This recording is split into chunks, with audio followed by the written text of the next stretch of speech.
ओम नारायणं नमस्कृत्य नरं चैव नरोत्तमं देवीं सरस्वतीं व्यासं ततो जयमुदीरयितमुखं करोति वाचालं पुंगलं गृहीते गिरिं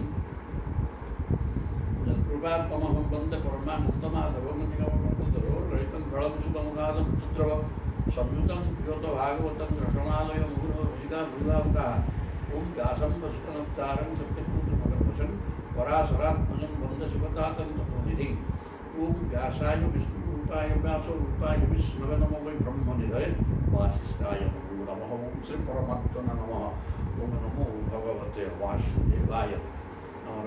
दशम स्कंध स्कंध अध्याय 82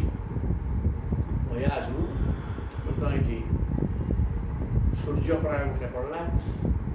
ତେଣୁ ସୂର୍ଯ୍ୟପରାଗ ମାନେ ଆଂଶିକ ନୁହେଁ, ପୂର୍ଣ୍ଣଗ୍ରାସ, ଯେଉଁଟାକି ଅନ୍ଧକାର ହେଇଗଲା। ତେଣୁ ଦୀର୍ଘ ସମୟ ଏ ପ୍ରକାର ପରାଗ ଦୀର୍ଘ ସମୟ ରହିବ। ସେଥିପାଇଁ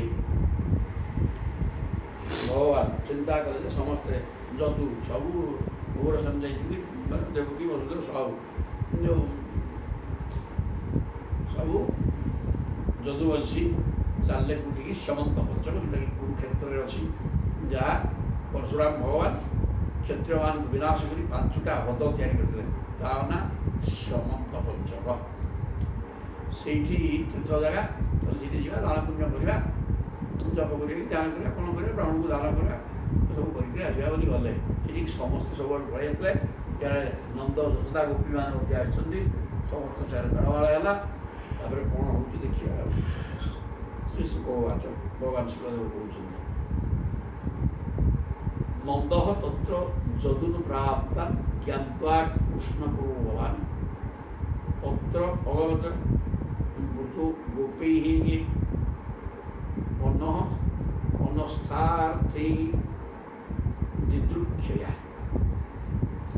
ସୁଖଦେବ କହୁଛନ୍ତି ଏପରିକି ତମର ନନ୍ଦ ତତ୍ର ଯଦୁନ ପ୍ରାପ୍ତା। ନନ୍ଦ କ'ଣ କଲେ, ଆସିଛନ୍ତି ଶଗଡ଼ରେ, ଅନ୍ନ ମାନେ ଶଗଡ଼। ସେ କ'ଣ କଲେ, ଯଦୁନ ପ୍ରାପ୍ତା, ଯେ ଦେଖିଲେ ଯଦୁ ସବୁ ପଳେଇଛନ୍ତି, ଆୟ କୃଷ୍ଣ ବଳରାମ ଆସିଥିଲେ। ତେଣୁ ଜାଣିକିରି କୃଷ୍ଣ ପୁରୋଭବାନ ଯଦୁ, କୃଷ୍ଣଙ୍କୁ ଆଗୁଆ କରିକିରି ସମସ୍ତ ଯଦୁ ଯାଦବ ଏଠିକି ଆସିଛନ୍ତି। ଏ କଥା ନନ୍ଦ ଜାଣିଲା ପରେ ତତ୍ର ଭଗବତ ଆସିକିରି ମୃତ ଗୋପୈଃ ପ୍ଲୁତ, ଗୋପାଳମାନଙ୍କ ସହିତ ଆସିକି ସେଠି ପହଞ୍ଚିଗଲେ। ଅନସ୍ଥା ଆର୍ଥୈ ଦିଦୃକ୍ଷୟା। ଅନ୍ନ ମାନେ ଶଗଡ଼ରେ ସବୁ ଆସିଥିଲେ ତ, ତେଣୁ ଶଗଡ଼ରୁ ଓହ୍ଲେଇ ସମସ୍ତ ଗୋପାଳମାନଙ୍କ ସହିତ ନନ୍ଦ ଆସିକି ଭଗବାନ କୃଷ୍ଣଙ୍କ ପାଖରେ ପହଞ୍ଚିଗଲେ। ତଂ ଦୃଷ୍ଟ୍ୱା କୃଷ୍ଣୟ ପୃଷ୍ଠା ତନ୍ମଃ ପ୍ରାଣବିବୋତ୍ଥିତାଃ ପରିଶସ୍ୱଜିରେ ଗାଢ଼ଂ ବୀରଦର୍ଶନ କାତରାଃ ଚିରଦର୍ଶନ କାତରାଃ। ତଂ ଦୃଷ୍ଟ୍ୱା କୃଷ୍ଣୟ, ଯେତେବେଳେ ନନ୍ଦକୁ ଦେଖିଦେଲେ, କୃଷ୍ଣମାନେ ଯଦୁବଂଶୀ ସମସ୍ତେ ଦୃଷ୍ଟ୍ୱା ଆନନ୍ଦ ହେଇଗଲେ। ତନ୍ମଃ ପ୍ରାଣ ବିବୋତ୍ଥିତା, ପ୍ରାଣ ଛାଡ଼ି ଯାଇଥିବା ଶରୀରରେ ପ୍ରାଣ ପଶିଗଲା ପରି ଲାଗିଲା। ଅର୍ଥାତ୍ ଏଇଟା କ'ଣ ହେଇଛି, ଚିର ଦର୍ଶନ କାତରାଃ। ଦୀର୍ଘ ଦିନରୁ ନନ୍ଦଙ୍କ ସହିତ, ନନ୍ଦ ହେଉଛନ୍ତି ବସୁଦେବଙ୍କର ମିତ୍ର, ଘନିଷ୍ଠତା ତାଙ୍କ ଭିତରେ ଥିଲା। ଏବଂ ଖାଲି ସେତିକି ନୁହେଁ, କିନ୍ତୁ ଭଗବାନ କୃଷ୍ଣ ଏବଂ ବଳରାମ ଦୁଇ ମୂର୍ତ୍ତି ଆଗ ତାଙ୍କ ଘରେ 11 ବର୍ଷ ରହିଛନ୍ତି। ସେ ଛୋଟ ପିଲା ଜନ୍ମ ହେଲା, ପିଲାକୁ ଲାଳନ ପାଳନ କରି ବଢ଼େଇଥିଲେ ଏବଂ ପାଳିତ ପିତା। ତାଦ୍ୱାରା ତାଙ୍କର ଓଜନଟା ସାଙ୍ଗେ ମିତ୍ର ଥିଲେ, ଇଆଡ଼େ ପୁତ୍ର ପାଳନ କରିଥିଲେ, ଓଜନଟା ଆହୁରି ବଢ଼ିଗଲା। ତେଣୁ ତାଙ୍କୁ ଦେଖି ସମସ୍ତେ ସତ୍ୟ ମଲା ଶରୀରରେ ପ୍ରାଣ ଢୁକିଗଲା କରି ଅତ୍ୟନ୍ତ ଆହ୍ଲାଦିତ ହେଲେ। ହେଉ ଯାଇକିରି ପରିଶସ୍ୱଜିରେ ଗାଢ଼ଂ, ବସୁଦେବ ଆସିକିରି ଗାଢ଼ ଆଲିଙ୍ଗନ ନନ୍ଦକୁ କରିଦେଲେ। ବସୁଦେବ ପରିଶୋଜ୍ୟ ସମ୍ପ୍ରୀତ ପ୍ରେମ ବିହ୍ୱଳ ସ୍ୱର୍ଣ୍ଣ କଂସ କୃତାନ୍ ନିଧାନ୍ ପୁତ୍ର ନ୍ୟାସଞ୍ଚ ଗୋକୁଳେ। ବସୁଦେବ ସବୁ ମନେ ପଡ଼ିଗଲା, କଂସ କି ପୀଡ଼ା ଦେଲା। ଇଏ କଂସ ଭୟରେ ଆଲିଙ୍ଗନ କରିଛନ୍ତି, ଚିନ୍ତା କରୁଛନ୍ତି କଂସ ଭୟରେ ମୁଁ ଦେଇକିରି ପ୍ରେମ ବିହଳ ଅତ୍ୟନ୍ତ ପ୍ରେମରେ ବିହଳ ହେଇଗଲେ ଆନନ୍ଦ ସୃଷ୍ଟି ହେଲା। ଯଦିଓ ସ୍ମରଣ କଂସ କୃତ ସବୁ କଥାକୁ ସ୍ମରଣ କଲେ, କହିଲେ କେତେ କଷ୍ଟ କଂସ ଦେଲା ପୁତ୍ର ନ୍ୟାସକୁ ସବୁ ଗୁଳେ। ମୁଁ ବାଧ୍ୟ ହୋଇକିରି ଜନ୍ମ ହେଲା ପୁତ୍ରକୁ ରାତି ଅଧରେ ନେଇକିରି ଗଲି, ଛାଡ଼ିକିରି ଆସିଲି। ପାଳନ ପୋଷଣ କରିକିରି ଇଏ ତାକୁ ରଖିଥିଲେ। ଏ ପ୍ରକାର ସବୁ ତାଙ୍କର ମନେ ପଡ଼ିଗଲା ଏବଂ ନନ୍ଦକୁ ଗାଢ଼ ଆଲିଙ୍ଗନ କଲେ। ବସୁଦେବ କୃଷ୍ଣ ରାମ ପରିଷୋଧ୍ୟ ପିତରକୁ ଅଭିବାଦ୍ୟ। ରାମ କୃଷ୍ଣ ପଳେଇ ଆସିଲେ, ପିତା ନନ୍ଦଙ୍କୁ ଆଲିଙ୍ଗନ କଲେ ମଧ୍ୟ। ପ୍ରଣାମ ତ କରିବା କଥା, ଆଲିଙ୍ଗନ ପରିଷୋଧ୍ୟ ପିତରକୁ ଅଭିବାଦ୍ୟ, ଅଭିବାଦନ ଜଣେଇ ପ୍ରଣାମ କଲେ ଏବଂ ଆଲିଙ୍ଗନ କରି ପକାଇଲେ ବିକଳରେ। ଏତିକିଟା ଜନ୍ମ ସମୟ ତ ପାଳି ପୋଷିକି ରହିଛନ୍ତି। ଆଉ ନ କିଞ୍ଚନୁ ଚତୁଃ ପ୍ରେମଣା ଶାଶୁକଣ୍ଠୌ ପୁରୁଦୁଃଖ। କୃଷ୍ଣ ରାମ ଦିଏ କିଞ୍ଚିତ ନ ଉଚ୍ଚତୁ, କିଛି ଆଉ କହିଲେନି। ଯେ ଦୀର୍ଘଦିନ ପରେ ନନ୍ଦକୁ ଦେଖିଲେ। ମୁଁ ଟିକେ ଯାଇଥାନ୍ତି ତାଙ୍କଠି, ବଳରାମ ଟିକେ ଯାଇଥିଲେ ମଝିରେ ଥରେ, କୃଷ୍ଣ ଆଦୌ ଯାଇନାହାନ୍ତି। ତେଣୁ କିଛି କହିପାରିଲେନି। ପ୍ରେମଣା ଶାଶୁକଣ୍ଠୌ, ଆଖିରୁ ଲୁହ ବହି ଆସିଲା, କଣ୍ଠ ଗଦଗଦ ହୋଇଗଲା, କଣ୍ଠ ବାଷ୍ପରୁଦ୍ଧ ହୋଇଗଲା, କଥା କହିପାରିଲେ ନାହିଁ। ଏ କଥା କହୁଛନ୍ତି ସୁଖଦେବ ପୁରୁଦୁଃଖ ପରୀକ୍ଷିତ ମହାରାଜକୁ। ତାବାତ୍ପାଣ ସଣମାରୋପ୍ୟ ବାହୁଭ୍ୟାଂ ପରିରଭ୍ୟ ଯଶୋଦା च ମହାଭାଗା ସୁତୌ ବିଜହତୁ ଶୁଚଃ। ତୌ ଆତ୍ମା ସଣମାରୋପ୍ୟ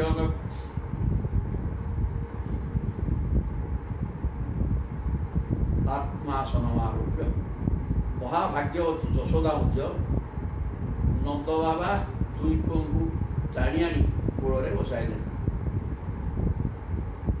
ନନ୍ଦକୁ ଯଶୋଦା ଦି ଜଣ ଯାକ ଦି ପୁଅକୁ ଧରିକିରି କୋଳରେ ବସାଇ ଦେଲେ। ଆତ୍ମା ସଣମାରୋପ୍ୟ ବାହୁଭ୍ୟାଂ ପରିଷୋଧ୍ୟ, ଏବଂ ତାଙ୍କ କୋଳରେ ବସାଇ ଆଲିଙ୍ଗନ କରି ପକାଇଲେ। ଯଶୋଦା च ମହାଭାଗା ସୁତୌ ବିଜହତୁ ଶୁଚଃ। ଯଶୋଦା ମଧ୍ୟ ସେଇ ପ୍ରକାର ଆଲିଙ୍ଗନ କରି ତାଙ୍କ ଆଖିରୁ ଲୁହ ଧାର ହୋଇଗଲା। ରୋହିଣୀ ଦେବକୀ ଚାଥ ପରିଶୋଧ୍ୟନ ବ୍ରଜେଶ୍ୱରାଶ୍ୱରୀ ସ୍ମରନ୍ତ୍ୟୌ ତତ୍କୃତାଂ ମୈତ୍ରୀଂ ବାଷ୍ପକଣ୍ଠ୍ୟୌ ସମୁଚତୁଃ। ତାପରେ ରୋହିଣୀ ଓ ଦେବକୀ ବ୍ରଜେଶ୍ୱରୀ ଯଶୋଦାଙ୍କୁ, ରୋହିଣୀ ଦେବକୀ ଦି ଜଣ ଆଗ ବ୍ରଜେଶ୍ୱରୀ ବ୍ରଜର ମାଲିକିଆଣୀ ନନ୍ଦଙ୍କର ପତ୍ନୀ ଯଶୋଦାଙ୍କୁ ଆଲିଙ୍ଗନ କରି ପକାଇଲେ। ସ୍ମରନ୍ତ୍ୟୌ ତତ୍କୃତାଂ ମୈତ୍ରୀ, କାହିଁକି ନା ଏ ଦି ଜଣ ଯାକର ପୁଅ ଯୋଡ଼ିକୁ ବ୍ରଜେଶ୍ୱରୀ, କିଏ ସେ ଯଶୋଦା ପାଳି ପୋଷିକି ରଖିଥିଲେ। ସ୍ମରନ୍ତ୍ୟୌ ତତ୍କୃତାଂ ମୈତ୍ରୀ, ସିଏ ଯେଉଁ ପ୍ରକାର ତାଙ୍କ ବି କାମ କରିଛନ୍ତି, ଛୋଟିଆ କଥା ନୁହେଁ। ସିଏ ସିନା ଯଶୋଦା ଜାଣିପାରିନଥିଲେ ପିଲା ଆସିକି ଆମର ରହିଛନ୍ତି ବୋଲି, କିନ୍ତୁ ଏମାନେ ଜାଣିଛନ୍ତି, ଦେବକୀ ଜାଣିଛନ୍ତି ଯେ ଆମ ପିଲା ଯାଇକି ସେଠି ରହିଲେ। ତେଣୁ ଆଲିଙ୍ଗନ କଲେ। ବାଷ୍ପକଣ୍ଠ୍ୟୌ ସମୁଚତୁଃ, ଏବଂ ସମସ୍ତେ ତ କାନ୍ଦି ପକାଇଲେ। ଆଉ ଇଏ ବି କାନ୍ଦୁଛନ୍ତି, କାନ୍ଦିକିରି କହିଲେ, କ'ଣ କହିଲେ? କା ବିସ୍ମରେତ ବାଂ ମୈତ୍ରୀ ଅନିବୃତ୍ତାଂ ବ୍ରଜେଶ୍ୱରୀ। କହିଲେ ଏ ବ୍ରଜେଶ୍ୱରୀ, ବ୍ରଜର ମାଲିକିଆଣୀ ଯଶୋଦା, ତୁମେ ଆମ ପାଇଁ ଯାହା କରିଛ, କିଏ ସେ ସେମିତିକା କଥା ଭୁଲିଯିବ, ଭୁଲିପାରିବ? ଆମ ପିଲାଗୁଡ଼ାକୁ ଜନ୍ମ ସମୟରୁ ଆମେ ନେଇକି ଛାଡ଼ିଦେଲୁ, ତୁମେ ତାକୁ ପାଳି ପୋଷିକିରି ମଣିଷ କରେଇଲ, କେତେ ତାଙ୍କର ଅଳି ଅର୍ଦ୍ଦଳି ସହିଛ। ପିଲାଙ୍କୁ ପାଳିବା କ'ଣ ସହଜ ପାଠ? ଜିଦ୍ କରି ଅମୁକ ହେଲେ ହବ, ନହେଲେ ହବାର ନାହିଁ। ଆପଣଙ୍କୁ କ'ଣ ଟିକେ ଏପଟ ହାଣ୍ଡିକି ପିଟି ନ ଭାଙ୍ଗିଲେ ଦହି ଫହି ଚାରିଆଡ଼ ଶେଷ। ଦହି ମାଉଥିଲେ, କ୍ଷୀର ଉତୁରିଗଲା, ସ୍ତନ୍ୟପାନ କରୁଥିଲେ ପ୍ରଭୁ କୂଳରେ ବସିକି, ଏଇଟା ଦହି ମୁହାଁ ଚାଲିଥିଲା, ଦେଖିଲା ଆସିକି ସେ ଉତୁରିଗଲା। କୃଷ୍ଣଙ୍କୁ ତଳେ ଥୋଇ ଦେଇ ଚାଲିଲେ, କି ଯଶୋଦା ଚାଲିଲେ, କ୍ଷୀର ଉତୁରିଗଲାକୁ ଓହ୍ଲେଇବା ପାଇଁ ହାଣ୍ଡିଟାକୁ, ଦହି ହାଣ୍ଡିଟାକୁ ଟିକେ ଭାଙ୍ଗିଦେଲେ। ଅନେକ କଥା କରିଛନ୍ତି। ତେବେ ଏଗୁଡ଼ାକ ବହୁ ଅଳି ଅର୍ତ୍ତଳି ସହିକି ତୁମେ ତାକୁ ବଢ଼େଇଛ। ତେଣୁ ତୁମର ଯେଉଁ ଆମ ପାଇଁ କରିଛ କାମନା, ତାକୁ କିଏ ସେ ମନରୁ ଭୁଲିଯିବ କି ବାପା? ଯସ୍ୟା ନ ଇହ ପ୍ରତିକ୍ରିୟା। ତୁମେ ଆମ ପାଇଁ, ଆମର ଅବଶ୍ୟ ଆମେ ମିତ୍ର, ସେଥିରେ କିଛି କଥା ନାହିଁ, କିନ୍ତୁ ତୁମେ ଆମ ପାଇଁ ଯାହା କରିଛ ତାକୁ ଶୁଝିବା ଆମର କ୍ଷମତା ନାହିଁ। ତାର ପ୍ରତିବଦଳରେ ଆମେ ତୁମର କ'ଣ କରିବୁ ସେଇ ପ୍ରକାର ପାଠ ଆମ ପାଖରେ ବି ନାହିଁ। ତୁମେ ଯାହା କରିଛ ହେ ଭଗବାନ। ଏ କଥା ରୋହିଣୀ ଏବଂ ଦେବକୀ କହିଲେ। ଏତାବତ୍ ହୃଷ୍ଟପିତରौ ଯୁବୟଃ ସ୍ମ ପିତ୍ରୌ ସମ୍ପୀର୍ଣ୍ଣାନାଂ ହୃଦୟ ପୋଷଣପାଳନାନି ପ୍ରାପ୍ୟୁ ଶତୁର୍ଭବତି ପକ୍ଷ ଯଦ୍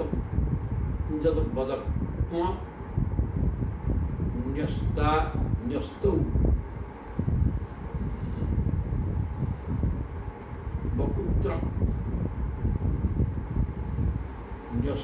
ବକୁତ୍ର চ ଭୟৌ ନ ସତାଂ ପରସ୍ୱଃ। କହିଲେ ହେ ଦେବୀ, ଯେତେବେଳେ ବଳରାମ ଓ କୃଷ୍ଣ ନିଜ ମା ବାପାଙ୍କୁ ଆଦୌ ଦେଖିନଥିଲେ, ଏତୌ ରାମକୃଷ୍ଣ ନୁହେଁ, ଏତୌ ଅଦୃଷ୍ଟ ପିତରୌ, ଏତୌ ରାମକୃଷ୍ଣୌ ଅଦୃଷ୍ଟ ପିତରୌ ମାତା ଚ ପିତା ଚ ପିତରୌ। ଇଏ ପିଲା ଦିଟା ରାମକୃଷ୍ଣ ଦି ଜଣ ଯାକ ପିତା ମାତାଙ୍କୁ ଆଦୌ ଦେଖିନଥିଲେ, ଅଦୃଷ୍ଟ ପିତରୌ ଯୁବୟଃ ସ୍ମ ପିତ୍ରୌ। କିନ୍ତୁ ତୁମ ବାପା ମା ବୋଲିକି ସେମାନେ ଧରି ଯାଇଥିଲେ। এই প্রকার অবস্থায় সেটি পালিত হয়েছেন। জন্ম সময়, জন্মদিন এইটা হয়েছি। তারপরে সম্পূর্ণা হৃদয় পোষণ পালনানি,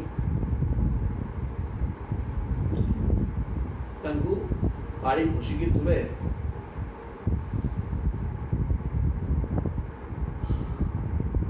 ମୁତ ଅଳି ଅଟଳି ସହିକିରି ବହୁ କଷ୍ଟ କରିକି ତୁମେ ପାଳି ପୋଷିକି ତାଙ୍କୁ ରଖିଛ।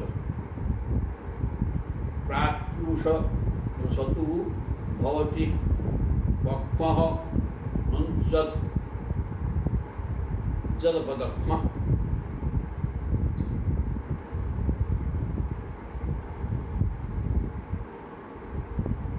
ସେମାନଙ୍କୁ ଆଖିପତା, ଆଖି ଡୋଳାକୁ ରଖିଲା, ଆଖି ପତାଟା ଆଖି ଡୋଳାକୁ ରକ୍ଷା କଲା ଭଳିଆ ତୁମେ ତାଙ୍କୁ ପାଳି ପୋଷିକି ଖୁଆଇ ଖୁଆଇ ବଡ଼ ବଂଶ କଲ।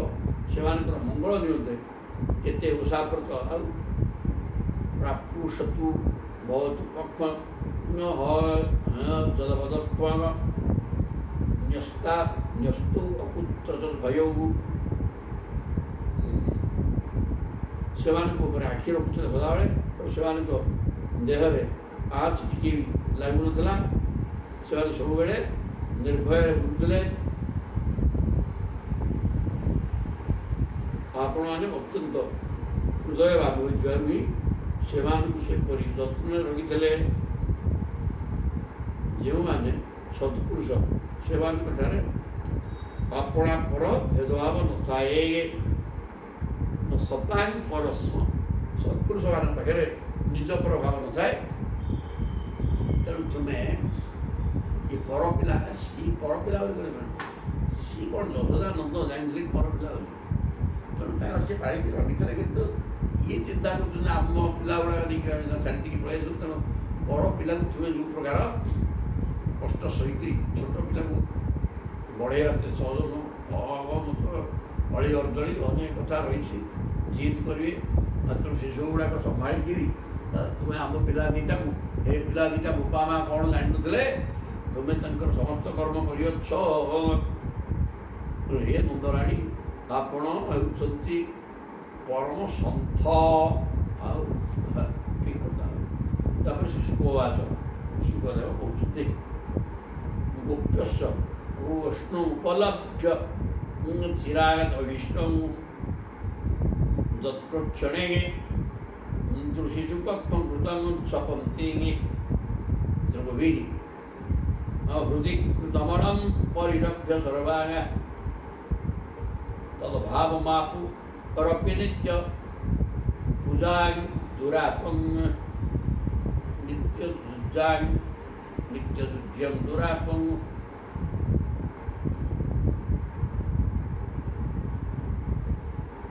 ନିତ୍ୟ ଯୁଜାଂ ଦୁରାପଂ। ତାହେଲେ କହୁଛନ୍ତି ଗୋପ୍ୟସ୍ୟ କୃଷ୍ଣ ଉପଲଭ୍ୟ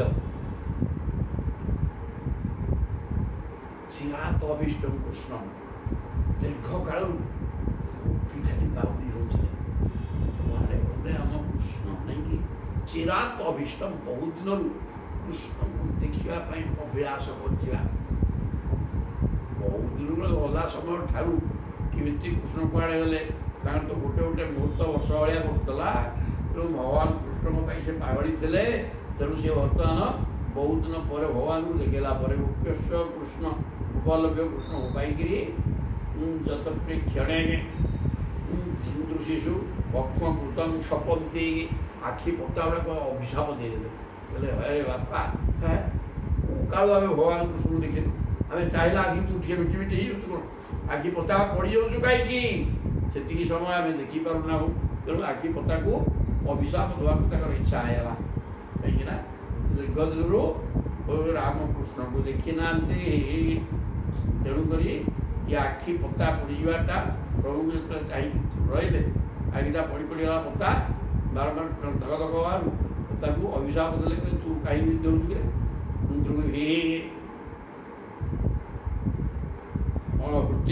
ହୃଦି କୃତ ମଳକୁ। ତେଣୁ ପ୍ରଭୁଙ୍କୁ କାହିଁକିନା ଟିକେ ପତା ପଡ଼େନିରେ ଆମେ ଆଖି ମାଧ୍ୟମରେ ପ୍ରଭୁଙ୍କୁ ଭିତରକୁ ନେଇକିରି କ'ଣ କଲେ ହୃଦିକୃତ ହୃଦୟ ଭିତରେ ରଖିଦେଇକିରି ହୃଦୟକୁ ନିର୍ମଳ କରିଦେଲେ ପରିରଭ୍ୟ ସର୍ବା ହୃଦୟ ଭିତରକୁ ନେଇଯାଇ ପ୍ରଭୁଙ୍କୁ ଆଲିଙ୍ଗନ କରି ସମସ୍ତ ପାପତାକୁ କଟେଇ ଦେଲେ। ତେଣୁ ଆଉ ହୃଦୟକୁ ନେବା ପାଇଁ ହେଲେ ଆଖିକି ଅପର କର୍ଣ୍ଣରେ ପ୍ରଭୁଙ୍କୁ ଚାହିଁକି ରହିଲେ ସିନା ଭିତରକୁ ଯିବେ। ତେଣୁ ସେଇଟା ଯେତେବେଳେ ଆଖି ପତା ପଡ଼ିଗଲା ତାକୁ ସେ ଅଭିଶାପ ଦେଲେ କରିକିରି କୌଣସି ପ୍ରକାର ପ୍ରଭୁଙ୍କୁ ହୃଦୟ ଭିତରେ ଧରି ଆଲିଙ୍ଗନ କରି ସମସ୍ତ ପାପ କଟେଇ ଦେଲେ।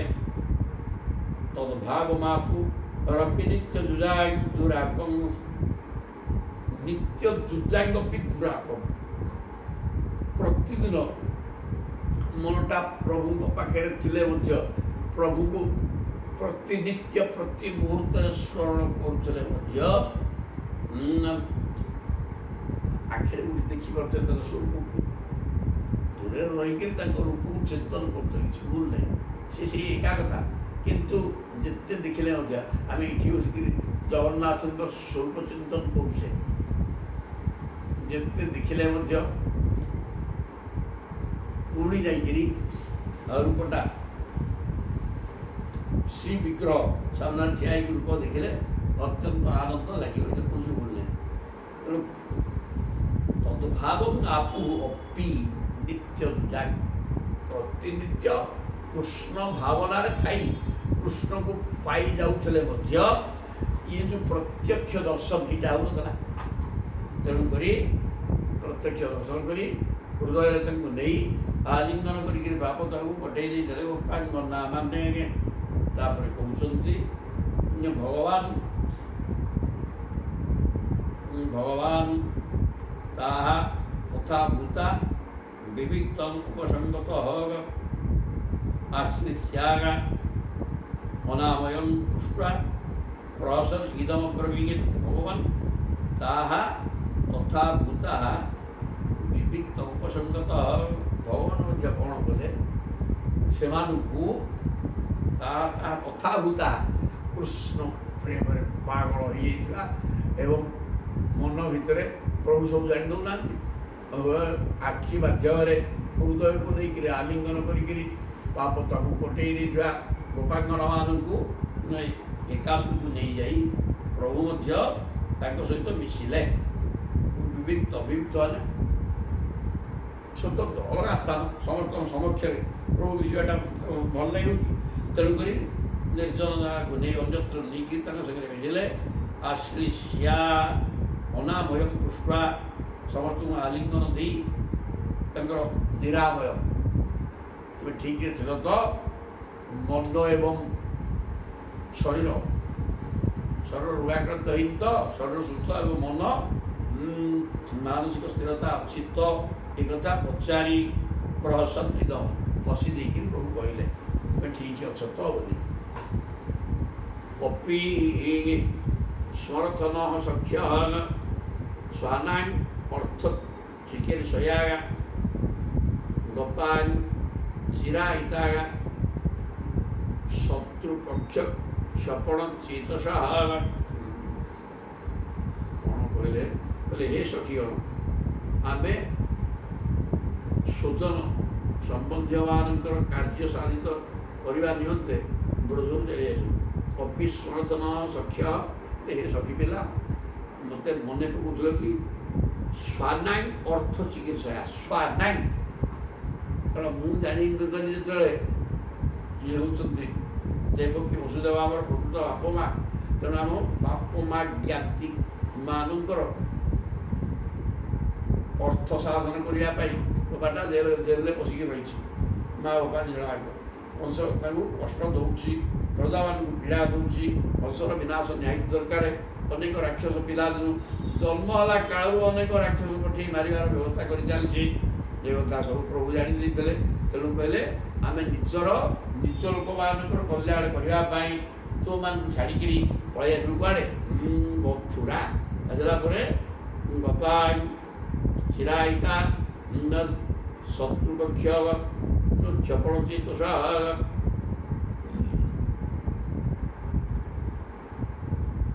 ଶତ୍ରୁମାନଙ୍କର ବିନାଶ କରିବାର ବ୍ୟସ୍ତ ରହିବୁ। ଆସିକି ରାବଣ ବର୍ଷଟେ ମରା ହେଲା। ଆଉ ତାପରେ କୁଅଳା ହାତୀ ଚାଉଳ ମୁଷ୍ଟିକ ଇତ୍ୟାଦି ସମସ୍ତଙ୍କୁ ବିନାଶ କଲୁ। ଏ ଭିତରେ ଅନେକ ଦିନ ବିତିଗଲାଣି। ଯେଉଁମାନେ ମୋତେ ମନେ ପକାଉଥିଲ ତ? ଆରେ ବାପାରେ ପ୍ରଭୁ ଏ କଥା ପଚାରୁଛ, ମନେ ପକାଉଥିଲ ତୁମେ ଜାଣିନ? ଅନ୍ତର୍ଯାମୀ ସବୁ ଜାଣ, ତଥାପି ପ୍ରଭୁ ଗୋଟେ ଲୋକ ବ୍ୟବହାର ପାଇଁ ତୁମେ ମନେ ପକାଉଥିଲ ତ? ଆମେ ତୁମକୁ ଛାଡ଼ି ଦେଇକି ପଳେଇ ଆସିବୁ ଆମ ସ୍ୱାର୍ଥ ପାଇଁ। ଆମେ ନିଜ ଲୋକ ଗୁଡ଼ାକ ଦେବକୀ ବସୁଦେବ ନିଜ ମା ବାପା ଯେତେବେଳେ ଆଉ ଜ୍ଞାତି କୁଟୁମ୍ବ ଆମର ଅଛନ୍ତି, ଗଗେଇ ଖୁଡ଼ି ଭଲ ମନ୍ଦ ସମସ୍ତଙ୍କର କଲ୍ୟାଣ କଳା କଷ ସମସ୍ତଙ୍କୁ ପିଟିକିରି ମାରୁଛୁ। ସେମାନେ ଦୁଃଖରେ ଅଛନ୍ତି। ତେଣୁ ସେ ଦୁଃଖକୁ ହରଣ କରିବା ପାଇଁ ଆମେ ଆସିକିରି ଏଠି ରାକ୍ଷସ ଗୁଡ଼ାକୁ ବିନାଶ କରି ଦୀର୍ଘ ଦିନ କଟିଗଲା। କିଛି କାର୍ଯ୍ୟ କରିବି ଆସିଥିଲା ତମକୁ ଛାଡ଼ିକି ଆସିବା ଉଦ୍ଦେଶ୍ୟ ଆମର ନଥିଲା। କିନ୍ତୁ ଏଠି ବାପ ମା ଜ୍ଞାତି କୁଟୁମ୍ବ ସବୁ କଷ୍ଟ ପାଉଥିଲେ, ତେଣୁ ଛାଡ଼ି ଦେଇକି ଆସିଥିଲୁ। ଆଉ ତେଣୁ ମୋତେ ମନେ କହୁଛୁ ନାହିଁ ପଚାରିଲେ। ଅପି ଅବଧ୍ୟାୟଥାସ୍ମାନ ସ୍ୱିଦଜ୍ଞା ବିଶଙ୍କୟା ନୂନଂ ଭୂତାନି ଭଗବାନ ଜୁନକ୍ତି ବିଜୁନକ୍ତି ଚ।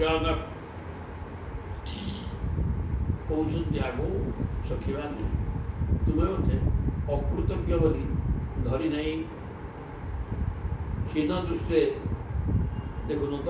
ଦେଖୁଛନ୍ତି, ପ୍ରଭୁ ନିନ୍ଦା କରି ଚାଲିଛନ୍ତି। ତେଣୁ ପ୍ରଭୁ ସେ ପ୍ରଶ୍ନଟାକୁ କରିଦେଲେ, କହିଲେ ଅପି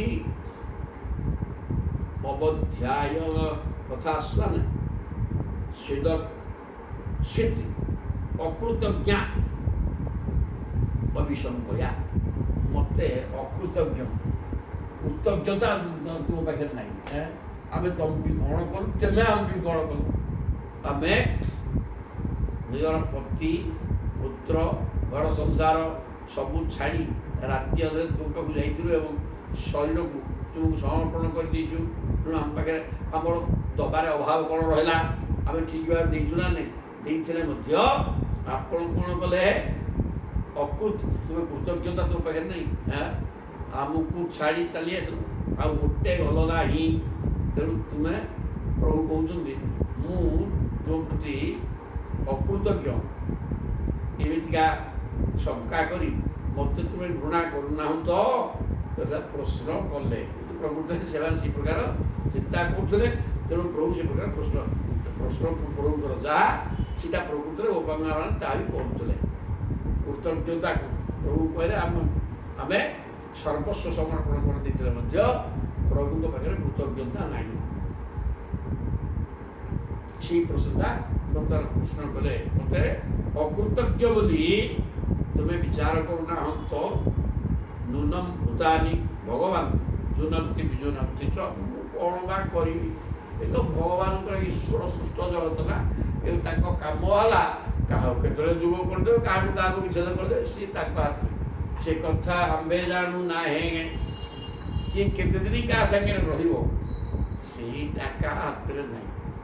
ତେଣୁ ତାଙ୍କ ହାତରେ ସମୟ ଆସିଲା ଆମକୁ ବିନିଯୋଗ କରିଦେଲେ। ତେଣୁ ସେ ପ୍ରଭୁଙ୍କ ହାତ କଥା ଆଉ କେତେ ଦିନ କାହା ସାଙ୍ଗରେ ମିଶେଇକି ରଖିବେ, କେତେବେଳେ ନେଇଯିବେ, ସେ ତାଙ୍କ ହାତ କଥା। ସେଗୁଡ଼ାକ ମୁଁ କ'ଣ କରିଥାନ୍ତି? ତାପରେ କର୍ମକୁ ନେଇକି ତ ଆମେ ବୁଝୁଛେ ନା। ତେଣୁ କର୍ମ ଉଦ୍ଦେଶ୍ୟରେ ମୁଁ ଛାଡ଼ିକି ପଳେଇ ଆସିଲେ ଆଉ କରିବି ତଥା ବାୟୁ ତଥା ଘନାଦିକମ୍ ତୃଣମ୍ ତୃଣମ ହୃଦାଂଶି च संसृज्य क्षिपते भूयः तथा भूतानि भूतकृत बोले वायु तथा घना नीलम घना निकम पवन कौन करे पढ़ाटा मेघ उठे उठे पवन आसो कड़े उड़े नहीं टोपे पानी पड़ी तो ठीक से घना निकम वायु पुणी तृण तृणम रजांशी खाली मेघ की घास कुटा काटी धूली पवन है मैंने खाली मेघ नुह मेघ को उड़ेया सहित धूली उड़े देव घास कुटा ठेल वाई उड़िका उठे कड़े पड़े धूली उड़िकी कड़े कौन हम झिगड़ा की चारिटा धूल धूआ पी हो। तेणु ये पवनर कम ये सब अच्छी ता माने गोटे स्थान में गोटे निर्दिष्ट जिनस सदाबल रहीपर ना ही पवन आसिक उड़े तस्तत कर पलिया पलिया धूलिकणा मेघ मेघ से उठे कड़ा पड़े किसी गोटा पवन जमी करे ठीक सेमती प्रभु संयोज्य क्षिपते भूय भूता निभूत सेमती प्रभु तक इच्छा क्या सहित किए केते जोग आम जोड़ा जाने तेणु क्या सहित क्या जोग कर विषेद करुड़ाक हाथ में अन्य हाथ में मो हाथ में किसी नहीं तुम हाथ में किसी नहीं ईश्वर इच्छा गुड़ाक ईश्वर जहाँ चाहिए क्या कर तेणु युड़ाक कांदिले कौन हम मई भक्ति ही भूताना अमृतत्वाय फलपते दृष्टिया जदा शीत मत स्नेह भवती नाम मदापनहन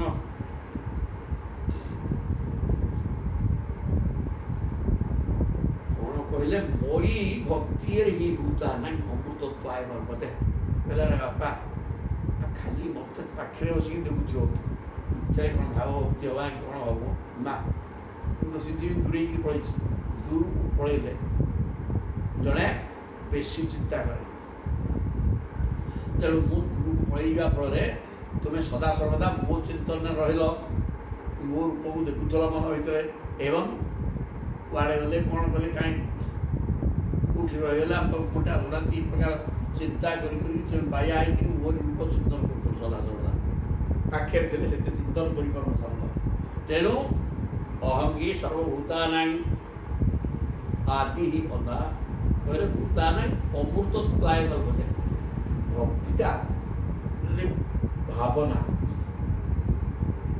भक्तिर सह भावना करिवो भक्ति भावरूत भक्ति सृष्टि हम अनवर्त भावना कले ईश्वर ता ना ही भक्ति भाव ही भक्ति परिणत हो तेणु भाव भक्ति हम एवं भक्ति होगा अमृतत्वाय कल्पते भक्तिटा न मृतत्वाय भक्ति होगा व्यक्ति आउ ମରିବାର ନାହିଁ। ଅମୃତ ପାଇଲେ କ'ଣ ହବ କିରେ? ଅମୃତ ଶବ୍ଦ ଅର୍ଥ ତ ଅମୃତ ଅମୃତ ମରିବାର ନାହିଁ। କାରଣ ଅମୃତ ଆଉ ଗୋଟେ ଅମୃତ ଅଛି ଯେଉଁଟା ବିଷ ଏବଂ ଅମୃତ। ଅମୃତ ପାନ କଲେ ମୃତ୍ୟୁ ହବ। ଠିକ୍ ସେମିତି ମୋ ପ୍ରତି ମୋର ଭାବନା, ମୋର ଭାବରୁ ଯଦି ଭକ୍ତି ସୃଷ୍ଟି ହେଇଗଲା, ମୋ ପ୍ରତି ପ୍ରେମ ଜାଗ୍ରତ ହେଇଗଲା, ମୋ ଚିନ୍ତନ କରିକିରି, ତାହେଲେ ତୁମେ ମଧ୍ୟ ଅମୃତଦାୟକ ପ୍ରତ୍ୟେକ ଆଉ ମୃତ୍ୟୁଭୟ ହେବ ନାହିଁ। କାରଣ ମଣିଷ ବୁଝିଯିବ ଯେ ମୁଁ ଶରୀର ନୁହେଁ, ଯିଏ ମୁଁ ଶରୀର ବୋଲି, ଶରୀର ମୁଁ ଗୋଟିଏ ଶରୀର, ଏ କଥା ସାରା ଜଗତ ଚିନ୍ତା କରୁଛି। ଏଇ ଶାସ୍ତ୍ର ପଢ଼ିବ ସେ ସିନା ବୁଝିବ ମୁଁ ଶରୀର ନୁହେଁ, ଗୋଟିଏ ଆତ୍ମା। ଯିଏ ନିଜକୁ ଆତ୍ମା ବୋଲି ବୁଝିବ ସିଏ ତାର ମୃତ୍ୟୁ ନାହିଁ, କାରଣ ଆତ୍ମା ଅବିନାଶୀ। କିନ୍ତୁ ଯିଏ ମୁଁ ଶରୀର ବୋଲି ଚିନ୍ତା କଲା, ସେ ସବୁଦିନ 50 ଥର ଲେଖାଏଁ ମଲା। ତେବେ ଭାବ ଭକ୍ତିର ସହ ମୋତେ ଚିନ୍ତନ କଲେ ମୃତ୍ୟୁ ହରିବର ହେଇଯିବ। ଅମୃତଦାୟକ ମୋତେ ଦୃଷ୍ଟ୍ୟା ଯଦାସିତ୍ ମତ୍ ସ୍ନେହ ଭବତୀନାଂ ମଦାପନ। ବଡ଼ ସୌଭାଗ୍ୟର ବିଷୟ ଏହା ଯେ ମୋ ଠାରେ ପ୍ରେମ ଭକ୍ତି ରଖନ୍ତି ସେମାନେ ଅମୃତକୁ ପ୍ରାପ୍ତ ହୋଇଯାନ୍ତି। ସଖୀମାନେ ନିଜ ସୌଭାଗ୍ୟର ବିଷୟରେ ଯେଉଁ ପ୍ରେମ ବଳରେ ଜୀବ ମୋତେ ପାଇଯାଏ, ତୁମମାନଙ୍କ ଭିତରେ ସେହି ତୁର୍ୟ ପ୍ରେମ ବିକଶିତ ହୋଇଯାଇଛି। ପ୍ରଭୁ କହିଲେ ମୋତେ ଯିଏ ଭାବ ଭକ୍ତିର ସହ ଚିନ୍ତନ କରିବ ତାର ସିଏ ଅମୃତ ହେଇଯିବ। ନ ମୃତତ୍ୱାୟ କଳ୍ପତେ ଅମୃତ, ଜଗତଟା ମରିବା ନା। ଏଇଟା ମର୍ତ୍ୟ ଲୋକମାନେ ମଲା ଲୋକ, ଏଠି ଜବରଦସ୍ତ ମରିବାକୁ ଆମେ ସମସ୍ତେ ମଲା ଗୁଡ଼ାକ। କିନ୍ତୁ ଯିଏ ମୋର ଭାବ ଭକ୍ତିର ସହ ମୋତେ ଚିନ୍ତନ କରିବ ସେ ଅମୃତ ମରିବ ନାହିଁ। କିନ୍ତୁ ତମମାନେ ମଧ୍ୟ କ'ଣ କରୁଛ ଜାଣିଲଣି? ମୋ ଦୃଷ୍ଟ୍ୟା ବଡ଼ ସୌଭାଗ୍ୟର ବିଷୟ ଯଦାସିତ୍ ମତ୍ ସ୍ନେହ, ତୁମେମାନେ ମତ ପରାୟଣ ହେଇକି ରହିଛ, ଅର୍ଥାତ୍ ତୁମର ମନଟା କୃଷ୍ଣମୟ କରି ସେ କରିଦେଇ ସାରିଲଣି। ଭବତୀ ନାଇଁ ମଦାପନ, ତୁମର ମନଟା ବର୍ତ୍ତମାନ ମୋର ଅନୁପସ୍ଥିତିରେ ତୁମର ମନ କୃଷ୍ଣମୟ କରିସାରିଲେଣି। ଆଉ ଯଦି ଭକ୍ତିଭାବର ସହିତ ମୋତେ ଯିଏ ଡାକିଲା ସିଏ ଅମୃତ ହେଇଯିବ, ତାର ମୃତ୍ୟୁ ଭୟ ନାହିଁ, ସିଏ ମୋ ପାଖକୁ ପଳେଇବ। ଆଉ ତୁମେ ତ ସେ କଥା ହେଇସାରିଛ, ଆଉ କାନ୍ଦୁଛ କାହିଁ? ମୋତେ ପାଇଲୁନି, ତୁମେ ପାଇସାରିଛ ପରା। ତୁମେ ତ ଅନବରତ ମୋ ଚିନ୍ତନରେ ରହିଛ, ତୁମ ମନ କୃଷ୍ଣମୟ ହେଇକି ରଖିଛ। ଆଉ ତୁମେ ମୋତେ ପାଇଲ କେମିତି? ମୁଁ ତ ତାହା ବୁଝିପାରୁ ନାହିଁ। ତୁମେ ଭାବ ଏବଂ ଭକ୍ତିର ସହିତ ମୋରି ଚିନ୍ତା କରୁଛ ସଦା ସର୍ବଦା ବାପା। ଆଉ ତୁମେ ମୋତେ ପାଇଲ, ମୁଁ ଏ କଥା କହିଲେ ମୁଁ କ'ଣ କରିବି? ମୋତେ ପାଇକି ରହିଛ ବାପା, ଆଉ ସେଥିରେ କିଛି ଭୁଲ ନାହିଁ। ଅହଙ୍ଗି ସର୍ବଭୂତାନାଂ ଆଦି ଅନ୍ତଃ ଅନ୍ତରଂ ବହିଃ। ପାଠମ ଭୌତିକାନାଂ ତଥା ଖଂ ବାର୍ଭୁଃ ବାୟୁ ଜ୍ୟୋତିଃ।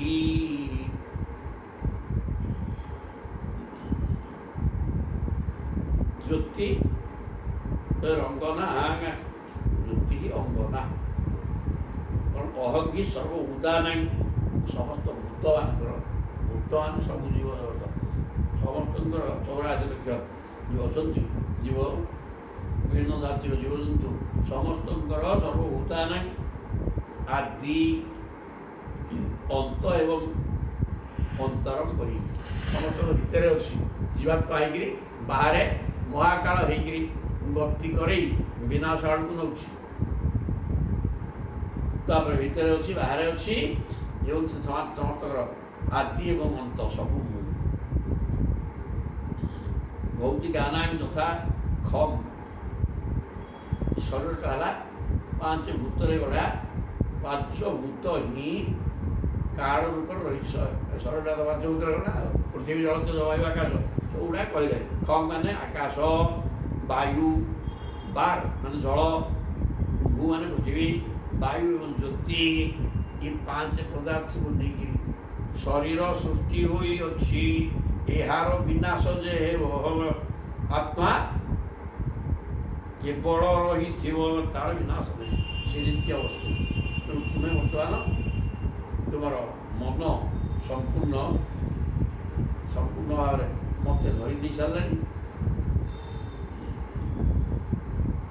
ତେଣୁ ମୋତେ ପାଇଯାଇଛ। ମୁଁ ତ ତୁମ ସମସ୍ତଙ୍କର ଆଦି ମୁଁ, ଅନ୍ତ ବି ମୁଁ କରେ, ସୃଷ୍ଟି କରେ, ବିନାଶ ବି କରେ, ଆଉ ସମସ୍ତଙ୍କ ଭିତରେ ବାହାରେ ସବୁଠି ପରିପୂର୍ଣ୍ଣ ହେଇକି ଅଛି।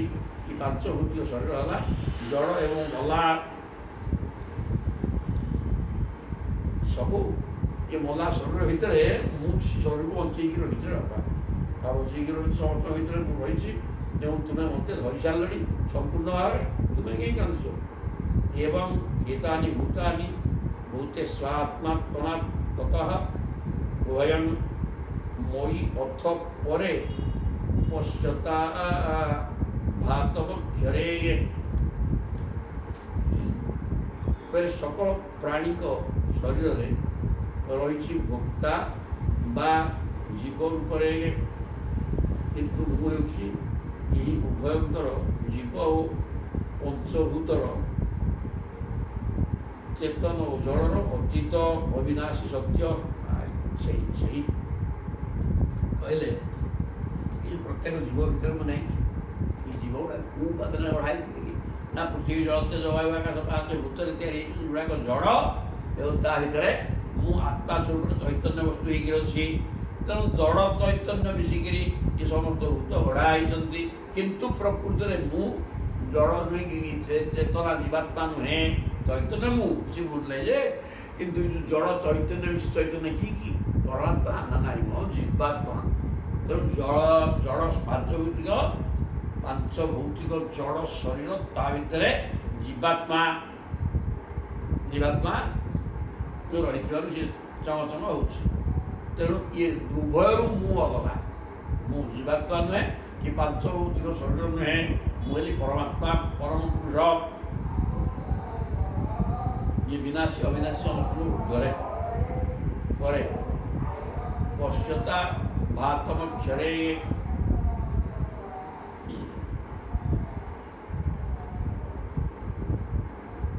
এই ଉଭୟ ବସ୍ତୁତଃ ମୋ ଭିତରେ ପ୍ରଚୁର। ତେଣୁ ମୁଁ ସମସ୍ତଙ୍କୁ ଏଇ ଦୁଇଟା ବସ୍ତୁର ଉର୍ଦ୍ଧ୍ୱରେ ଅଛି। ତୁମେ ଏଇସବୁ ଜିନିଷକୁ ଅନୁଭବ କର। କାରଣ ପ୍ରଭୁ ସତ୍ତା ଅନୁଭବ ବେଦ୍ୟ, ଅନୁଭବାନନ୍ଦ ସ୍ୱରୂପ। ଅନୁଭବ ବେଦ୍ୟ ହେଲେ ପ୍ରଭୁ। ଆଉ ଅନୁଭବ କାହାକୁ ଅନୁଭବ କରିବ? ନା ଆନନ୍ଦକୁ ଅନୁଭବ କରିବ। ଅନୁଭବ ତ ଜଣାପଡ଼ିବ କ'ଣ, ଯାହା ଜଣାପଡ଼ିବ ସେଇ ବ୍ରହ୍ମ ପଦାର୍ଥ। ଅନୁଭବ ଦ୍ୱାରା ଜଣାପଡ଼ିବ। କ'ଣଟେ ଜଣାପଡ଼ିବ? ଯାହା ଜଣାପଡ଼ିବ ଆନନ୍ଦ ଜଣାପଡ଼ିବ, ଆଉ କ'ଣ ଜଣାପଡ଼ିବ? ତେଣୁ ମୋ ନାଁ ଅନୁଭବାନନ୍ଦ ସ୍ୱରୂପ। ତେଣୁ ତୁମେ ଭଲ ଭାବରେ ଚିନ୍ତନ କର ଏବଂ ଅନୁଭବ କରିବାର ବାଟ କର। ଅନୁମାନ ଜ୍ଞାନ ନୁହେଁ, ଅନୁଭବ କଲେ ଯାଇକି ଭାବରେ ବାପା। ତେଣୁ ତୁମେ ଅନୁଭବ କରିବାର ବ୍ୟବସ୍ଥା କର ଶରୀରରେ। ତାପରେ ସେ ସୁଖବାନ ସୁଖଦେବ କହୁଛନ୍ତି, ଏପରି ତ ମହାରାଜା ଅଧ୍ୟାତ୍ମ ଶିକ୍ଷୟା ଗୋପ୍ୟ ଏବଂ କୃଷ୍ଣେନ ଶିକ୍ଷିତାଙ୍ଗା। ପ୍ରଭୁ କହିଲେ, ଆରେ କାର୍ଯ୍ୟ ଗୌରବରେ ଆଉ ମୁଁ ସଂସାରକୁ ଦୁର୍ଜନମାନଙ୍କର ବିନାଶ, ସଜ୍ଜନମାନଙ୍କର ପାଳନ ଏବଂ ଲୋକ ଶିକ୍ଷା ପାଇଁ ଜଗତରେ ଅବଦାନ ନେଇଛି। ତେଣୁ ମୁଁ ସଦାବେଳେ କାର୍ଯ୍ୟ ବ୍ୟସ୍ତ ରହିବି। ଖାଲି ତମ ପାଖରେ ବସିକିରି ମୋ ପୁଅ ଯାଇକି ଅନେକ କାମ ମୋ ହାତରେ। ତେଣୁ ମୁଁ ଛାଡ଼ିକିରି ନିଜ ସ୍ୱାର୍ଥ ପାଇଁ, ମୋର ଯାନ୍ତ୍ରିକ ସ୍ୱାର୍ଥ ପାଇଁ ମୁଁ ପଳେଇଥିଲି ଜାଣେ। ରାକ୍ଷସ ବଧ କରି ସବୁ ବ୍ୟବସ୍ଥା କରିକି ରହିଛି। ତୁମର ତ କିଛି ଅସୁବିଧା ନାହିଁ। ତୁମର ମନ ବର୍ତ୍ତମାନ ମୋର ଅନୁପସ୍ଥିତି ହେତୁ ତୁମର ମନ କେବଳ ମୋରି ଚିନ୍ତାରେ ରହିଛି। ମନ ତୁମର କୃଷ୍ଣମୟ କରିକି ରଖିଛ। ଆଉ ତେଣୁ ତୁମେ ମୋତେ ପାଇସାରିଛ। ଆଉ କ'ଣ ପାଇବ? ଆଉ କାହିଁକି ମିଛରେ ମୋତେ ଅପବାଦ ଦେଉଛ ଯେ ମୁଁ କୃତଜ୍ଞତା ମୋ ପାଖରେ ନାହିଁ? ପ୍ରାୟ ଠିକ୍ ନୁହଁ ବାପା। ଏ କଥା କହୁଛ, କୃତଜ୍ଞତା ନାହିଁ। ମୁଁ ଛାଡ଼ିକି ଯିବା ତୁମ କଲ୍ୟାଣ ହେଲା, ଭୁଲ ହେଲା। ତୁମେ କୃଷ୍ଣ ବିରହରେ ପାଗଳି ହେଇଯାଇଛ ଏବଂ ଅନବରତ କୃଷ୍ଣ ଚିନ୍ତନରେ ରହିଛ, କୃଷ୍ଣଙ୍କ ସ୍ୱରୂପ ଚିନ୍ତନରେ ରହିଛ। ଭୁଲ କ'ଣ ହେଲା? ତମ ଭିତରେ ତ ମୁଁ ବାନ୍ଧି ହେଇକି ରହିଛି, କିଛି ଅସୁବିଧା ହେଇନାହିଁ। କିନ୍ତୁ ତୁମେ ମିଛରେ ମୋ ଉପରେ ଆରୋପ କରୁଛ। ଆଉ କୃତଜ୍ଞ ସୁନ୍ଦର କଥା, ସାର ତତ୍ଵ। ତାପରେ କହିଲେ ସେ ସୁଖ ପୁଣି ସୁଖ କହୁଛନ୍ତି ଅଧ୍ୟାତ୍ମ ଶିକ୍ଷୟା ଗୋପ୍ୟ ଏବଂ କୃଷ୍ଣେର ଶିକ୍ଷିତା। এই ପ୍ରକାର ଭଗବାନ କୃଷ୍ଣଙ୍କ ଦ୍ୱାରା ଆଧ୍ୟାତ୍ମିକ ଜ୍ଞାନକୁ ସେମାନେ ପାଇଗଲେ। ପାଇକିରି ତଦନୁ ଶରଣାଙ୍ଗା ଧ୍ୱସ୍ତ ଜୀବ ଘୋଷାଙ୍ଗା ଅଧ୍ୟଗମାନେ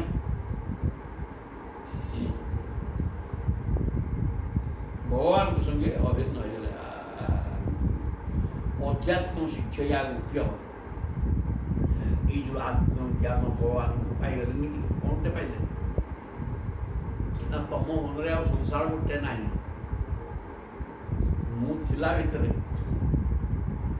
ତମେ ସଂସାର କାମ କରୁଛ, ମୋ ପାଖେ ମନ ଥିଲା କିଛି ମନ ନଥିଲା, କିନ୍ତୁ ଛାଡ଼ିକିରି ଚାଲିଯିବା ପରେ ତମେ ସେଇ ସଂସାରିକ କାମ କରୁଥିଲେ ମଧ୍ୟ ମୋ ପ୍ରତି ତୁମର ପ୍ରେମ ବା ଆହୁରି ବଢ଼ିଗଲା ଏବଂ ତୁମେ ହୃଦୟ ଭିତରେ ଅନବରତ ମୋତେ ଧରି ରଖିବାକୁ ବ୍ୟବସ୍ଥା କଲ। ଏଇଠି ଥିଲାବେଳେ କ'ଣ ହେଉଥିଲା, ହଁ ଅଛନ୍ତି ତ ଯାଇଛନ୍ତି, ଆସିବେ ତ ସନ୍ଧ୍ୟାବେଳକୁ ପୁଣି ଆଉ ଆମର ଦର୍ଶନ ହେବ, ସବୁକିଛି ହେଇପାରିବ। ତେଣୁ ବିଶେଷ ସେତେ ଚିନ୍ତା କରୁନଥିଲ, ଏବେ ଚାଲିଯିବା ପରେ ଆହୁରି ବେଶୀ ଚିନ୍ତା କରୁଛ ଏବଂ ତୁମ ମନ ଭିତରେ ମୋତେ ବାନ୍ଧିକି ରହିସାରିଲାଣି, ଆଉ ଅସୁବିଧା କ'ଣ ହେଲା। ତଦନୁସ୍ମରଣାର୍ଥ ଧ୍ୱସ୍ତ ଜୀବ କୋଷ। ତେଣୁ ବର୍ତ୍ତମାନ ପ୍ରଭୁଙ୍କୁ ସ୍ମରଣ କରିକିରି ସେମାନଙ୍କର ସୂକ୍ଷ୍ମ ଶରୀର ବି ଧ୍ୱଂସ ହେଲା। ସ୍ଥୂଳ ଶରୀର ଧ୍ୱଂସ ସହିତ ସୂକ୍ଷ୍ମ ଶରୀର ଧ୍ୱଂସ ହୋଇ ସେମାନେ ପ୍ରଭୁଙ୍କ ସହ ଜୀବାତ୍ମା ପରାତ୍ମା ମିଶି ଏକାକାର ହେଲା। ଏ ପରିସ୍ଥିତି ସୃଷ୍ଟି ହେଇଗଲା। ଏ କଥା କହିଲେ। ଆହୁଷ୍ଟତେ ନଳିନନାଭ ପଦାରବିନ୍ଦ ଯୋଗେଶ୍ୱରୀ ହୃଦି ବିଚିନ୍ତ୍ୟ ମଗାଧ ବୋଧୈ ସଂସାର କୂପପତିତୋତ୍ତରଣାବଲମ୍ବଂ ଗେହେଷୁ ଗେହେ ଗେହ ଜୁଷାଂ ଅପି ମନସ୍ୱିରିୟାଙ୍ଗ୍ ସଦାନ କହୁଛନ୍ତି ଆହୁଷ୍ଟତେ ନଳିନନାଭ ପଦାରବିନ୍ଦଂ। ସେମାନେ କହିଲେ ହେ ନଳିନନାଭ, ପଦ୍ମ, ପ୍ରଭୁ ହେଲେ ପଦ୍ମନାଭ, ତ ନାଭିରୁ ପଦ୍ମ ବାହାରିଛି, ତା ଦେହରୁ ରମା। ତେଣୁ କହିଲେ ହେ ପଦ୍ମନାଭ, ଆପଣଙ୍କର ପାଦାରବିନ୍ଦ ଯୋଗେଶ୍ୱରୀ ହିଁ ହୃଦୟ, ଆପଣଙ୍କର ଚରଣାରବିନ୍ଦକୁ ଯୋଗେଶ୍ୱର ମାନେ ନିଜ ନିଜ ହୃଦୟରେ ବିଚିନ୍ତ୍ୟ ଚିନ୍ତା କରିକିରି ଅଗାଧ ବୋଧି ହୃଦୟ ଭିତରେ ଆପଣଙ୍କର ପଦାରବିନ୍ଦୁକୁ ଧ୍ୟାନ କରି ସେମାନେ ଅଗାଧ ବୋଧ ଜ୍ଞାନମୟ ହୋଇଯାଇଛନ୍ତି। ପ୍ରଭୁ ତ ଜ୍ଞାନମୟ ନା, ତେଣୁ ସେ ପ୍ରଭୁଙ୍କ ଜ୍ଞାନ ବା ଆତ୍ମଜ୍ଞାନ ଲାଭ କରି ସାରିଛନ୍ତି। କିଏ ଯୋଗେଶ୍ୱର ମାନେ କେବଳ ଆପଣଙ୍କର ପଦାରବିନ୍ଦୁକୁ ଆଶ୍ରୟ କରିବା ଦ୍ୱାରା ସେମାନେ ଜ୍ଞାନୀ ହେଇସାରିଲେଣି। ସେ ହେବା କଥା ପ୍ରଭୁକୁ ଯିଏ ଧରି ସାରିଲେଣି ସେ ପ୍ରଭୁ ଭଳିଆ ହେଇଗଲା। ଆଉ ସଂସାର କୂପପତିତୋତ୍ତରଣାବଲମ୍ବଂ, ଯେଉଁମାନେ ସଂସାର ଉପରେ ପଡ଼ିକିରି ଛଟପଟ ହେଉଛନ୍ତି, ତାକୁ ଉଦ୍ଧାର କରିବା ପାଇଁ ଆପଣ ଏକମାତ୍ର ଆଶ୍ରୟ, ଆଉ ଦୁଇ ନମ୍ବର ବାଟ ନାହିଁ। ଏ ଗୋଟିଏ ବାଟ ହେଲା ଏ ସଂସାରରେ ପଡ଼ିକିରି ହନ୍ତସନ୍ତ ହେଉଥିବା ବ୍ୟକ୍ତିମାନେ ଉଦ୍ଧାର ହେବାର ବାଟ ଭଗବତ ଚରଣାରବିନ୍ଦୁକୁ ଆଶ୍ରୟ କରିଯିବା, ନହେଲେ ଉଦ୍ଧାର ହେଇପାରିବ ନାହିଁ। ସଂସାରଟା କ'ଣ କୂଅ ବୋଲି କୁହାହେଲା, କାହିଁକି କୁହାଗଲା? ଏଠି ତୃଣାଚ୍ଛନ୍ନ କୂପ ଗୋଟେ କୁହାଯାଇଛି। ଏ କୂପ ଭିତରେ ଆମେ ପଡ଼ିକିରି ଛଟପଟ ହେଉଛେ। କୂପ ମାନେ ଏଠି କୁହାଯାଇଛି କେବଳ ସ୍ତ୍ରୀ ହେଲା ମାୟା ଏବଂ ଯୋନି ହିଁ ଅନ୍ଧକାର କୂପ। ଏବଂ ସବୁ ଯୋନି ଲମ୍ପଟ ପୁରୁଷ ଗୁଡ଼ାକ ହେଇଯାଇଛନ୍ତି। ସେ ଅନ୍ଧକାର କୂପ ଭିତରେ ପଡ଼ିକି ସଦାବେଳେ ସେ ଚିନ୍ତା ରହୁଛନ୍ତି କେବଳ ସମ୍ଭୋଗ ଲାଳସା, ଯେଉଁଟାକି ସଂସାର ବନ୍ଧନରୁ ମୁକ୍ତିର ବାଟ ରୋଧ କରୁଛି, ପଥ ରୋଧ କରିଦେଉଛି। ପାଠ ଏଇଠି ପକ୍କା ଜିନିଷ ଏଥିପାଇଁ ଇଏ ଲେଖା ହେଇଛି। ତୃଣାଚ୍ଛନ୍ନ କୂପ ଆଉ ଗୋଟେ ଲେଖା ହେଇଛି, ବାରମ୍ବାର ଲେଖା ହେଇଛି ଏମିତି ଗୋଟେ। ତୃଣାଚ୍ଛନ୍ନ, ତୃଣ ବୋଇଲେ ଘାସ, ଘାସ ବୋଇଲେ ମଧ୍ୟ ଲୋମ ଗୁଡ଼ାକ ଭଗବାନଙ୍କର ଆମ ଯୋଉଗୁଡ଼ାକ ଆମ ଦେହରେ ଯେଉଁଟା ଲୋମ, ଭଗବାନଙ୍କର ଲୋମ କିଏ ସେ ଗଛଲତା ଗୁଡ଼ାକ। ତେଣୁ ତୃଣ ବୋଇଲେ ମଧ୍ୟ ଲୋମକୁ ବୁଝେଇବ। ତୃଣାଚ୍ଛନ୍ନ କୂପ ସିଏ, ତା ନାଁ ବି କୂପ। ସେ କୂଅରେ କୂପ ଚିନ୍ତା କରି ମଣିଷ ଯାଉଅଛି ମରି ମାନେ ପକ୍କା ପାଠ ଇଏ ସବୁ ଏ ଜ୍ଞାନ ଏଠାରେ ଯେ କୋଉଠି ଲେଖା ହେଇନି କିନ୍ତୁ ଗଭୀର ପାଠ ଇଏ ମୁଣ୍ଡ ଚିନ୍ତା କଲେ ଏ ପ୍ରକାର ଅର୍ଥ ପକ୍କା। ତାପରେ ମନସି ବୁଦ୍ଧିଆତ ସଦାନ ଗେହ ଜୁଷାମପି ମନସି ବୁଦ୍ଧିଆତ ସଦାନ। ଆମେ ଗୃହସ୍ଥ ଆଶ୍ରମ ଭିତରେ ରହିଥିଲେ ମଧ୍ୟ ଆମର ସନ୍ନ୍ୟାସିନୀ କି ରହିଥିଲେ ମଧ୍ୟ ଚରଣ କମଳ ସଦାସର ଜାଗା ବିରାଜମାନ କରୁ କହିଲେ ହେ ପ୍ରଭୁ ଆମେ ସଂସାର ଭିତରେ ତ ରହିଛୁ ନା ଆମେ କ'ଣ ସନ୍ନ୍ୟାସିନୀ ସଂସାର ଭିତରେ ରହିଥିଲେ ମଧ୍ୟ ଆପଣଙ୍କର ପାଦ ପଦ୍ମ ଆମ ମନ ଭିତରେ ସଦା ସର୍ବଦା ରହୁ। କାରଣ ଆମ ମନଟା ତ ସମସ୍ତଙ୍କର ମନ ତିଆରି ହେଇଛି କେମିତି କାହିଁକି ନା ସଂକଳ୍ପ ବିକଳ୍ପାତ୍ମକ ମନ ଏକାଗ୍ରତା ରହିବନି ଆଉ ତା ଚିନ୍ତା କରିବ। ତେଣୁ ଇଏ ମନଟା ରହିପାରୁନି। ହେ ପ୍ରଭୁ ଆପଣ ଟିକେ କୃପା କରନ୍ତୁ ଆମ ମନ ଭିତରେ ଆପଣଙ୍କର ପଦାରବିନ୍ଦ ସଦାସର୍ବଦା ରହିଯାଉ। ଏଇ କଥା ଗୋପାଙ୍ଗନରେ ପ୍ରଭୁଙ୍କୁ ମାଗି ନେଲେ କହିଲେ ଏ ପଦ୍ମନାଭ ଆପଣଙ୍କର ପଦାରବିନ୍ଦୁକୁ ଚିନ୍ତନ କରି ଯୋଗେଶ୍ୱର ମାନେ ଅଗାଧ ବୋଧ ମାନେ ଜ୍ଞାନର ମାଲିକ ହେଇଯାଉଛନ୍ତି ଆତ୍ମଜ୍ଞାନ ମାଲିକ ହେଇଯାଉଛନ୍ତି। କିନ୍ତୁ ଯେଉଁଗୁଡ଼ାକ ସଂସାର ଉପରେ ପଡ଼ିକିରି ଉକ୍ତ ସଂସାର ଉପରେ ପଡ଼ିକି ଛଟପଟ ହେଉଛନ୍ତି ଇଏ ସଂସାର କୂପରୁ ଉଦ୍ଧାର ପାଇବାର ଏକମାତ୍ର ବାଟ ହେଲା ଆପଣଙ୍କର ପାଦାରବିନ୍ଦୁକୁ ଆଶ୍ରୟ କରିଯିବା। ତେଣୁ ହେ ପ୍ରଭୁ ଆମେ ମଧ୍ୟ ସଂସାର ଭିତରେ ପଡ଼ିକି ଛଟପଟ ହେଉଛୁ ଆମେ କ'ଣ ସନ୍ନ୍ୟାସୀ ତା ତ ନୁହେଁ।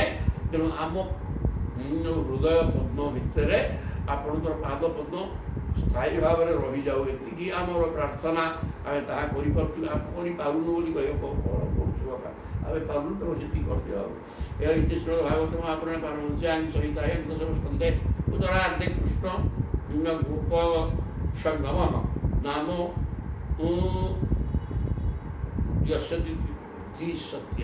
द्विशत्यध्याय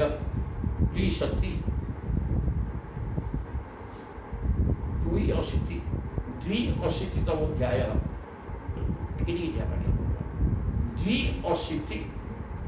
द्विअशीति हौ तापर 83 आसला 83 आसवे भगवान पाटराणी मान सहित द्रौपदी कथोपकथन भगवान राणी सब आस पाटराणी दले ना पाठरा से गोटे सी गोटे जाति पत्नी पाटराणी कह से कथा नुह ये पाटराणी बोले प्रभुंर मुख्य पत्नी गुड़ाक ये सुखदेव कहते परीक्षित महाराज तथा अनुग्रह भगवान गोपीनांश गुरु गति युधिष्ठिर अथ अपृच्छत सर्वांश सुहृद अव्ययम।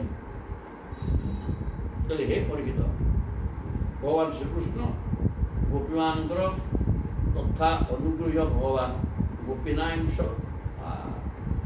भगवान एक प्रकार गोपांगना मान अनुग्रह करी तार भक्त तो स्वतंत्र जगह को नहीं गले उपयुक्त ज्ञान देदेले कहीदेले जे तुम्हें तुमर किसी असुविधा नहीं नो तुम तो मत धरिकी रखी सारे दूर को पड़े दूर को चलीगले मन बेसी विरह वेदनाग्रस्त हो मन सदा सर्वदा चिंताकूल रो तेणु सी अवस्था रहीकि मन भर मत धरी सारे भूल कौन तथा प्रभु तेणु से मांगे आप पादारविंद सदा सर्वदा आम मन भर रही प्रभु आशीर्वाद नहीं सी आई गोपीनांश तुम बात पादारविंद तुम भर रही सारी रही कौन रही सारी रही था ये कथा कही गोपीना कारण से गोपी मान गुरु एवं गति गम धातु गति माने जीवा कुआड़े जीवा मुख्य गुरु से गुरु एवं गति मुक्ति दाता युधिष्ठिर मथ अपृच्छत सर्वांश सुहृद अव्ययन से कृपा कर सारी से धर्मराज युधिष्ठिर तथा अन्य समस्त संबंधी मान कुशल समाचार पचारे युधिष्ठिर अपृच्छत युधिष्ठिर पचारे समस्त सुहृदर ज्ञाति कुटुंब भलमंद सब सुविधार अछ तो ये कथा भगवान पचारे युधिष्ठिर ते एवं लोकनाथेन परिपुष्टा सुसत्कृता प्रत्युचुहुष्ट मनसः तत्पाद इच्छा होता की पाठम ते एवं लोकनाथेन परिपुष्टा युधिष्ठिर भगवान प्रश्न कले आपण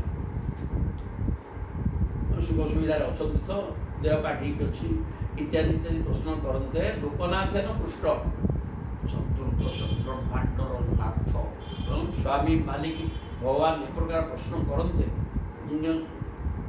सुसत्कृता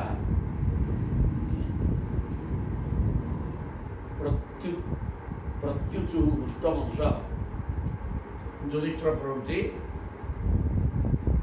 पांडव माने आनंद अनुभव कले एवं न तद पाद इच्छा प्रभुंकर पाद पद दर्शन द्वारा हत हो पाप जो मानकर पाप ध्वंस हो प्रकार युधिष्ठिर एवं भाई मैंने अत्यंत आनंद अनुभव कले प्रभु प्रश्न शुणिकी कहले कुतु अशिवम तत्चरणाम्बुजा शवम महन मनस्तूम और मुख निःसृतम क्वचित पिबन्ति जे कर्णपुटे अलम प्रभु ओ कि पाठम देहभृताय देहकृत अश्रुतिच्छिदं देहकृतश्रुतिच्छिदं बोले कुतो अशिवम प्रभु आमर अमंगल कहीं केमिका ना तो चरणाम्बुजा शवम जो व्यक्तिटा आपणकर पाद पद्मर आसव माने मधु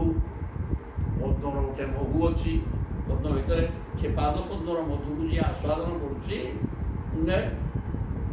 तार कहीं असुविधा कौन तार अमंगल है कि महत मन मन तू मुख निःसृत क्वचित महज्जन मानकर साधु सन्थ मानकर मुख निःसृत आपणकर जो कथामृत रस को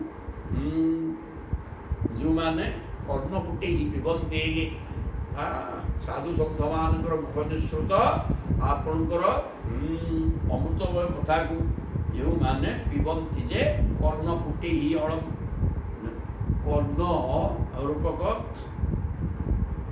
पात्र जो मैंने पी जाऊँच आपणकर कथामृत रस को महज्जन मान मुखस्थ रस को पी जाऊँच एवं चरणारविंद को आश्रय रही से अमंगल हम कहीं अमंगल हम ना प्रभु देहभृता देहकृत अश्रुतिच्छिदं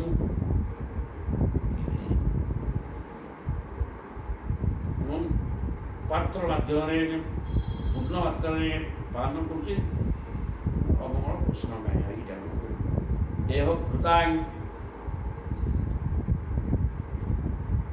मन माध्यम आप चरणारविंद मकर रस पान कर बेले बेले से रस से मुख कमल को लीला कथार उछुड़ी पड़ देहभृता देहकृत श्रुतिच्छिदं जो मैंने सर्वधारण करके जन्म बुलूँ सी केवल कथामृत रस को पिबंती जे कर्णफुटे आपण कथा को साधुसंतर मुख निःसृत आपणकर गुणावली वर्णना जोटा कि कथा आप कथामृत कथा रूपक अमृत रस को कर्ण विवर देकर दान करके से अमंगल कुआड़ हो बोली एक कथा युधिष्ठिर कहले हित्वा आत्मधाम विधुतात्म कृतवस्थ मानंद संप्लव मखंड मकुंठ बोधम कालोपसृष्ट निगमानत्मनगात्त जोग मायाकृति परमहंस गति नतास्म आत्म धाम विधुतात्म जवस्था आप विशुद्ध ज्ञान स्वरूप अखंडानंद